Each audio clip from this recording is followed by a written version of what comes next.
The Tennessee Titans will prioritize playmakers in the NFL draft, and that's exactly what they should do. I'll explain why on today's edition of the Locked On Titans podcast.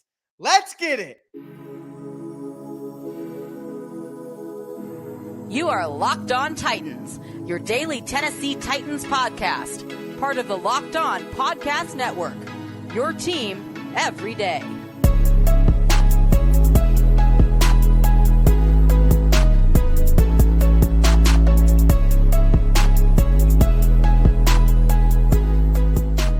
Welcome to the Locked On Titans podcast. I am your host, Tyler Rowland. Titans fans, today's edition of the Locked On Titans podcast is brought to you by FanDuel. Make every moment more. Right now, new customers get $150 in bonus bets with any winning $5 bet. That's $150 if your bet wins. Visit FanDuel.com/LockedOn to get started. We heard from Titans general manager Carthon and Titans head coach Brian Callahan at the Combine on Tuesday, and it is clear that they are prioritizing playmakers. We're going to talk about what they had to say and how that will manifest itself in the NFL draft and rank the top players who could make sense for the Titans at pick 7. Plus, we also heard some other topics from Carthon and Brian Callahan, mostly about Derrick Henry. So I'll give you guys the update there. Before we get into it, do want to thank you guys for making the Locked On Titans podcast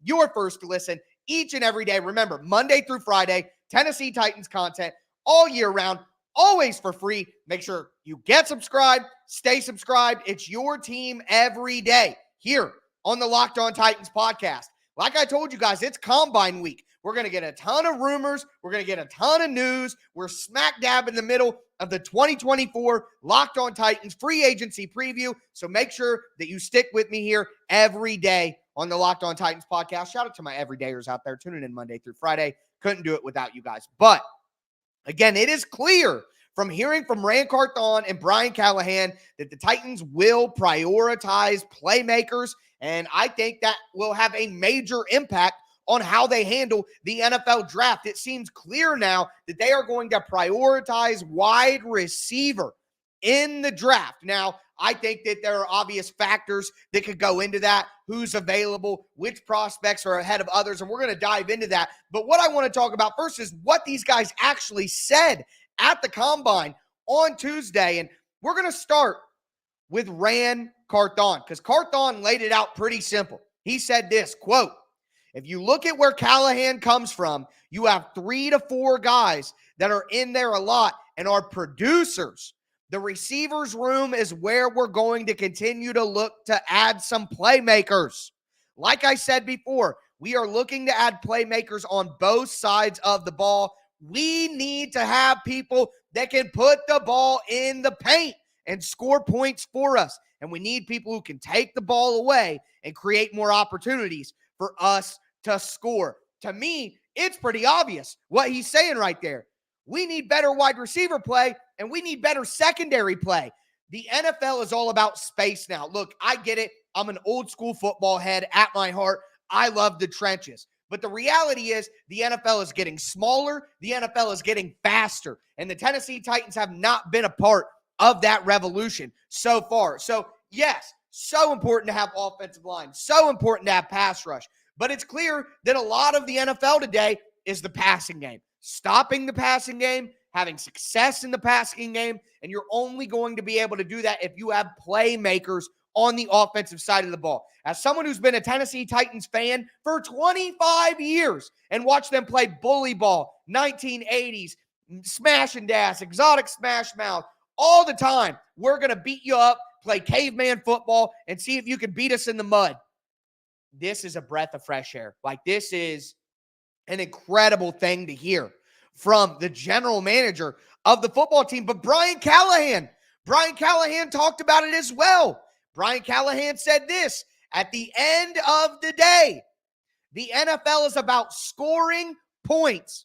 Oh my God. Can you believe it? Can you believe it? All right, back to the quote. "And having people that can score points is important. I'll always lean, when all things are equal, on guys that can score touchdowns." tend to make an impact or more of an impact. Guys that can score touchdowns tend to make more of an impact. Look, guys, I value offensive line highly, but the reality here is the Titans desperately need more playmakers on the outside.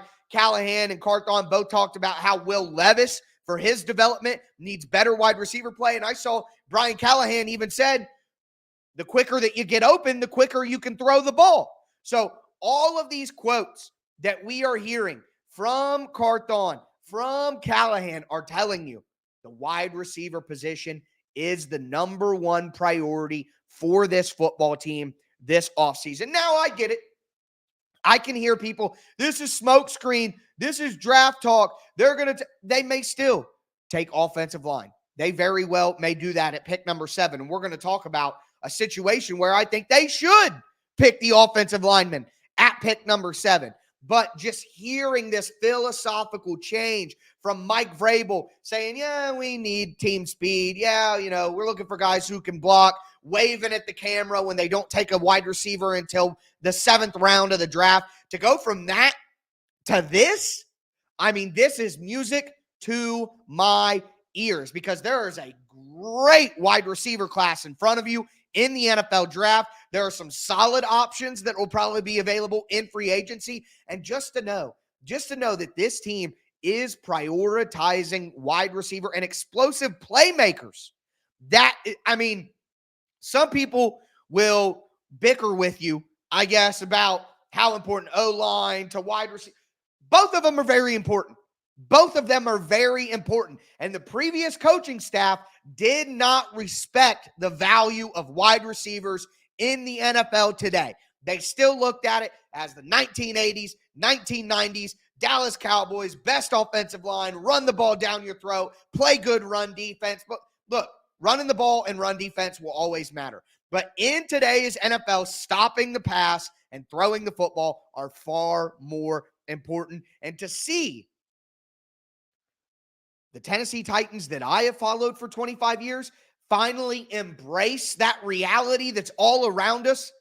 Again, a breath of fresh air, very exciting. I do want to mention one other quote here before we move on, because again, this conversation immediately turns into, how does this theory, how does this philosophy manifest itself in the NFL draft?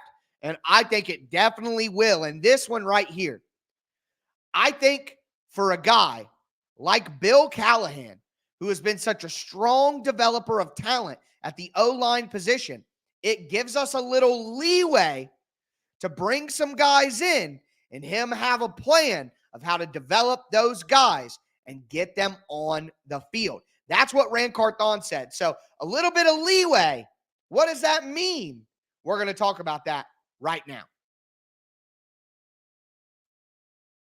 Before we do, though, I do want to let you guys know that today's episode is brought to you by FanDuel. Get buckets with your first bet on FanDuel, America's #1 sportsbook. You tune into the Locked On Titans podcast, the #1 Tennessee Titans podcast in the world. Make sure you check out the #1 sportsbook in America in FanDuel. Right now, new customers get $150 in bonus bets with any winning $5 bet.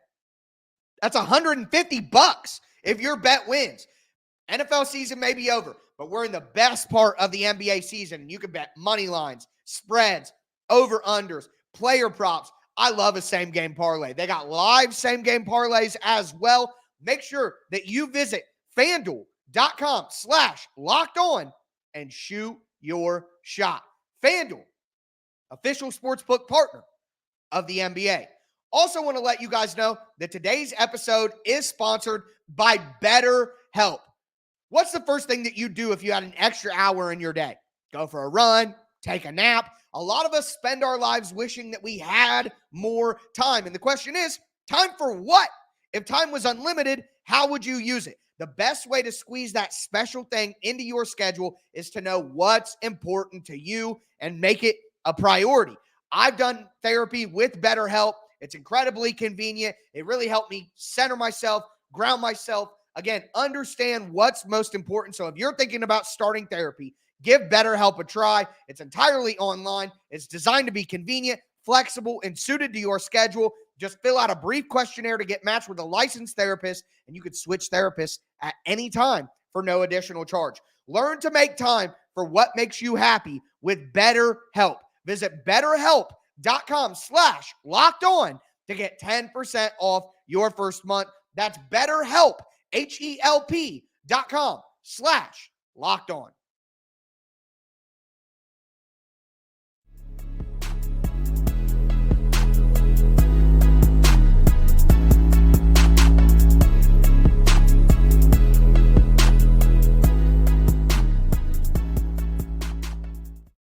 Titans fans, let's continue today's edition of the Locked On Titans podcast, breaking down the combine interviews with Carthon and Brian Callahan. We got some excellent quotes early on about playmakers, about scoring points, about scoring touchdowns. I think it really leads us to believe that the Titans will prioritize wide receiver. But what does that actually mean for the first round of the draft? Before I get into that, thank you guys again for making the Locked On Titans podcast your first listen each and every day. Remember, Monday through Friday, Tennessee Titans content all year round, always for free. Make sure you get subscribed, stay subscribed. It's your team every day. But again, we heard the prioritization of playmakers from Carthon, from Brian Callahan.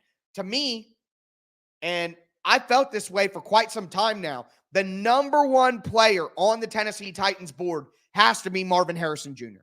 All right. The Titans don't need a quarterback. They're not going to take Caleb Williams. They're not going to take Drake May. They're not going to take Jaden Daniels. So you start to look at players who are at the top of the board who aren't at quarterback, and it's clear that wide receiver is where it's at. All right, that's pretty obvious. That's where you want to go first with Marvin Harrison Jr. Now, let me say this.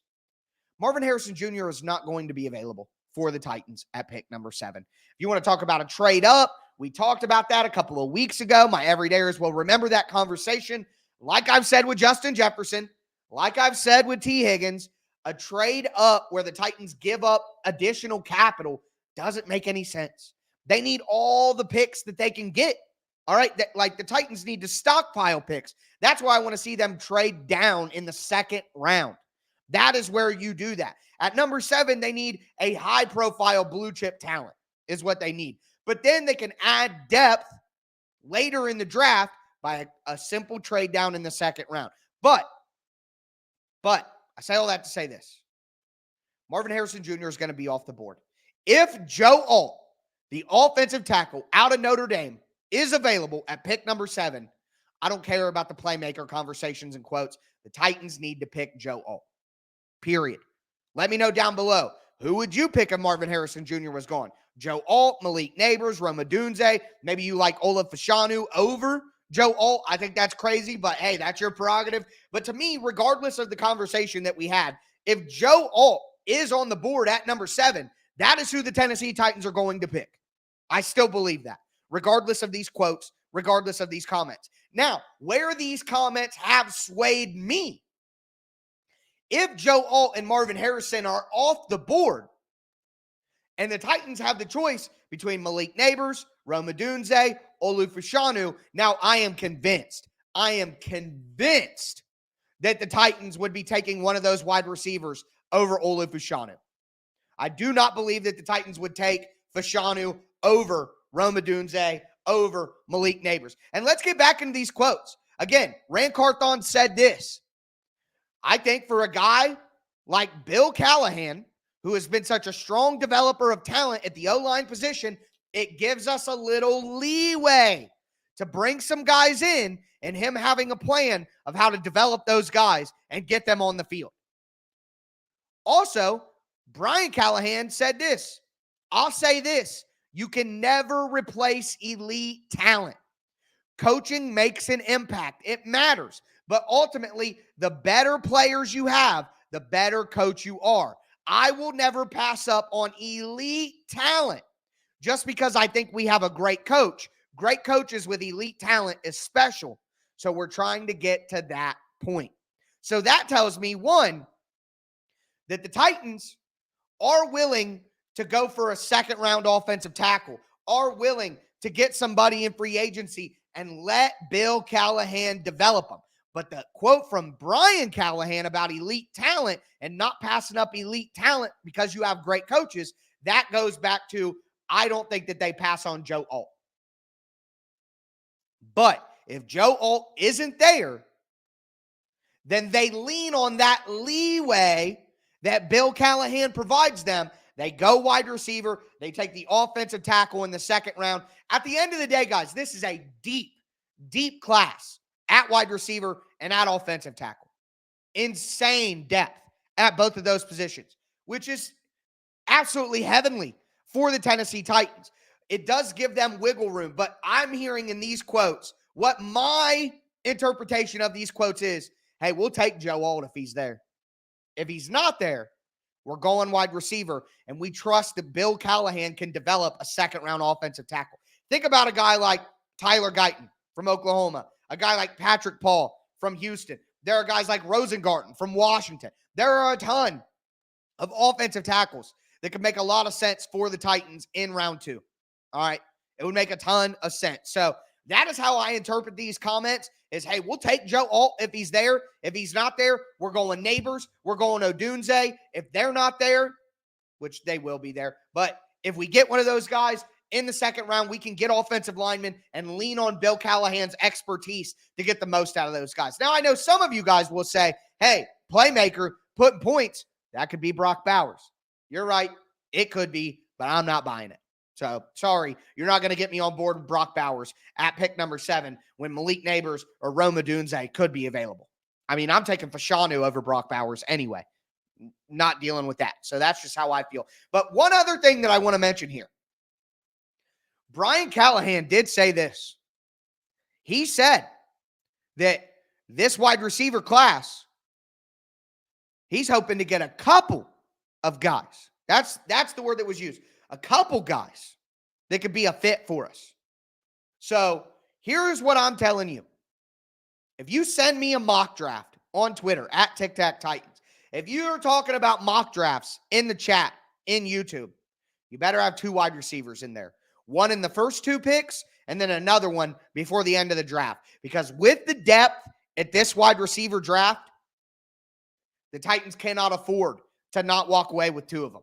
So it sounds like, from what Brian Callahan is saying, they want to totally remake the wide receiver group. Totally remake it. He had some things to say about Treylon Burks, and we'll get into that, this and that. But at the end of the day, it's obvious that this coaching staff wants more playmakers at wide receiver, period. And they're going to do whatever it takes to make that happen. So very exciting to see that. That's how I think it kind of plays out in the draft and what their thought process could be. It is smokescreen season, of course, so we won't know until we know for sure, but hard not to take some of that and think it's honest with how aligned the message is between Carthon and between Callahan. And honestly, with what they're saying, it makes a ton of sense too. So let me know down below.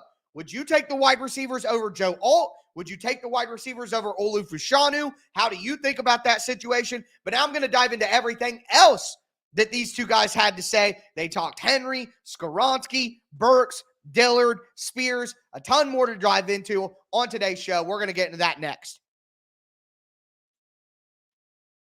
Before we do want to let you guys know that today's episode is brought to you by eBay Motors. Passion, drive, and patience. What brings home the winning trophy is what keeps your ride or die alive. eBay Motors has everything that you need to maintain your vehicle and level it up to peak performance. From superchargers to roof racks to exhaust kits to LED headlights. Whether you're into speed, power, or style, eBay Motors has got you covered. With over 122 million parts for your number one ride or die, you'll always find exactly what you're looking for. And with eBay Guaranteed Fit, your part is guaranteed to fit your ride every time or your money back. Because with eBay Motors, you're burning rubber, not cash. With all the parts you need at the prices you want, it's easy to turn your car into the MVP. Keep your ride or die alive at ebaymotors.com. Eligible items only. Exclusions apply. eBay Guaranteed Fit only available to U.S. customers.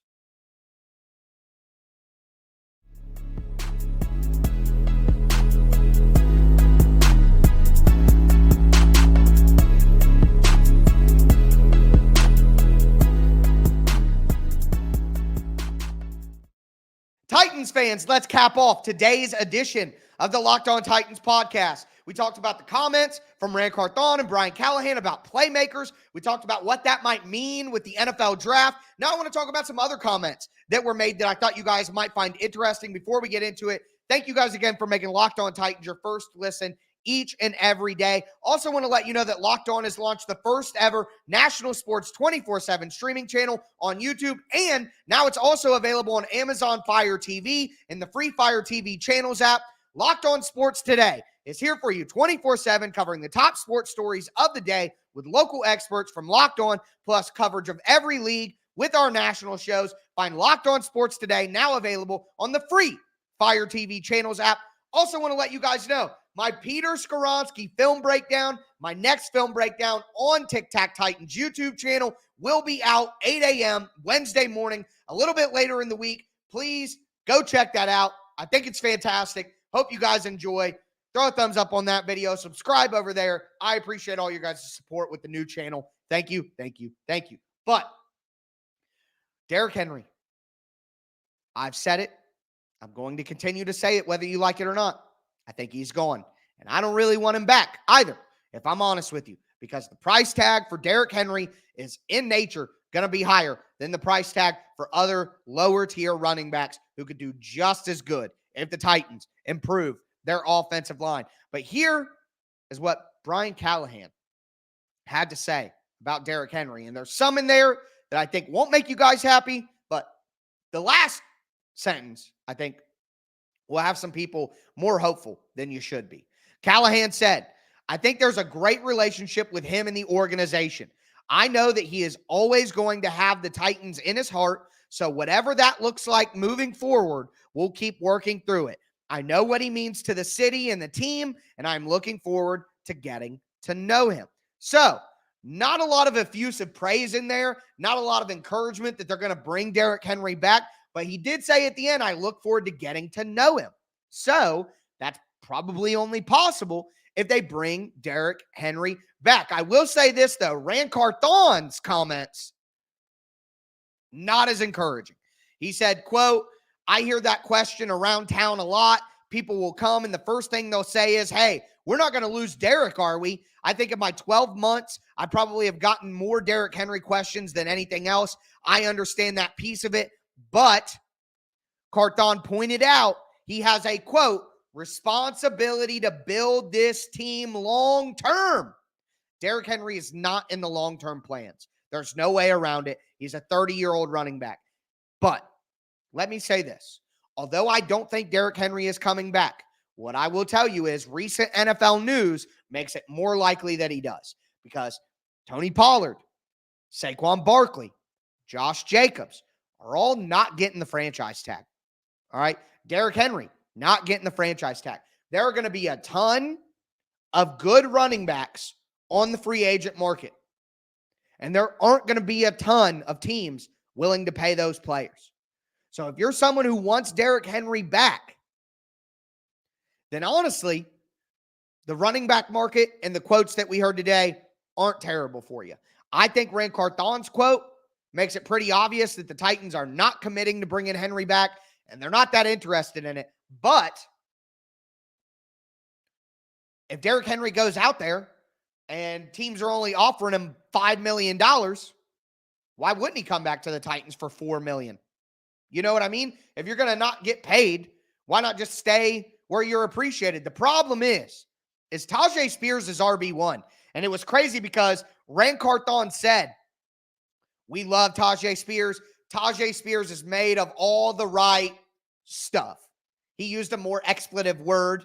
He's made of all the right crap. You know what I mean? I'll let you guys fill in the blanks. We're keeping it PG here. But the Titans have effusively praised Tyjae Spears all season long. If you aren't paying attention and you aren't listening to how they're talking about Derrick Henry and how they're talking about Tyjae Spears, then I don't know what to tell you. But I've been trying to tell you, I've been screaming it on a mountaintop. It's time to let Derrick Henry go. It's time to play Tyjae Spears more. I've been saying it since the season. I'm going to continue saying it in the offseason. And if you look closely at what's being said, looks like the Titans feel that way too. Even if Derrick Henry comes back, he needs to be Tyjae Spears' backup. He's going to be a power back in a committee. He's no longer the bell cow. You don't want to play that way. And Brian Callahan talked about the running back position. He said, I don't think that running backs are devalued. You still need good running backs. It's a division of labor. You don't have one guy who does everything anymore. You need a guy who can do this, a guy who can do this, a guy who can do this and that. And they all need to share that burden together. That is how teams look at running back now, by committee. The bell cow running backs like Derrick Henry are gone. It's over for them.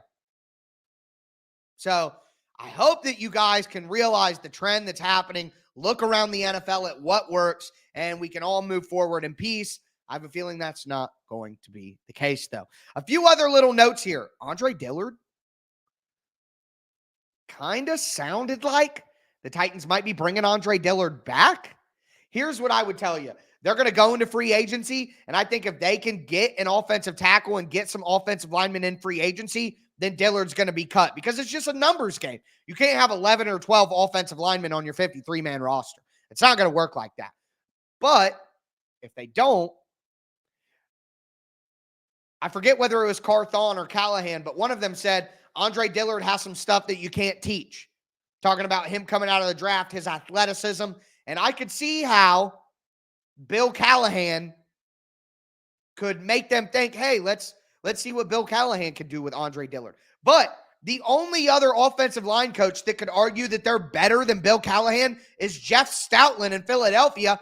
And they let Andre Dillard go, and he was a backup. So if Jeff Stoutland can't make Andre Dillard a starter, then I don't care how good Bill Callahan is. He's not going to make Andre Dillard a great player. So I still think Dillard is going to be cut as a post-June 1st designation, but the quotes today made it seem like that's more up in the air than maybe I want to believe. You know what I mean?